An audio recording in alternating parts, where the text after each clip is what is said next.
Fox 56 News Chief Medical Contributor Dr. Ryan Stanton is with us in studio. This morning he's focusing on the protests in Los Angeles and a recent incident involving non-lethal rounds being used on a reporter.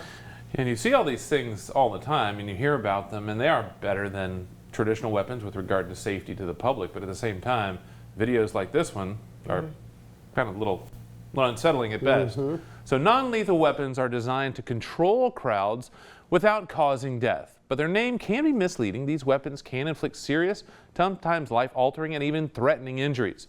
The recent case of Australian journalist Lauren Tomasi highlights the risk. While covering the protests in LA on June 8th, Tomasi was struck in the leg by a rubber bullet fired by police. Though her injury was relatively minor, the footage where she was clearly identified as press sparked outrage, with Australian Prime Minister Anthony Albanese calling it horrific.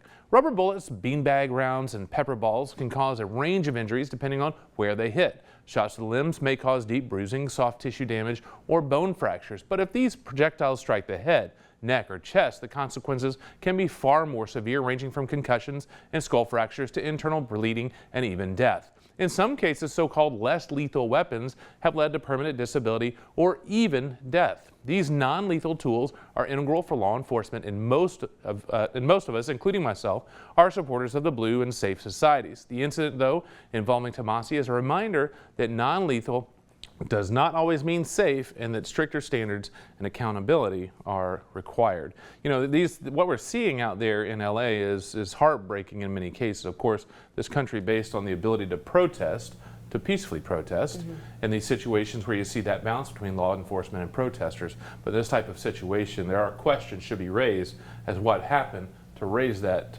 non-lethal rifle and take a shot at that reporter. Well, especially seeing the footage, this is my first time seeing it. She had her back to the person who fired it.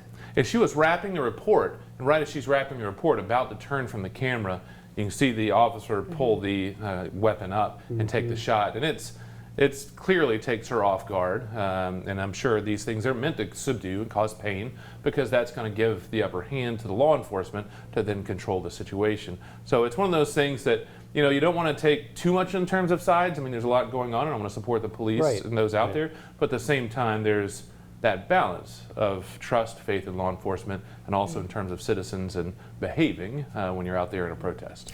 In fact, we're going to be speaking with Officer Don during our Safe at Home segment a little later in the show about this incident as well, getting a perspective from law enforcement. And it's very interesting because it will be two different sides on that, but in the end, it's making sure we're doing the right to make sure we protect this great country. Will we see more of you this hour? Yeah, coming up, we're going to talk about international travel as NASCAR goes to Mexico City this weekend. Ah, all right. Fascinating. Thank you, Doc. Mr. NASCAR right there. We'll be right back.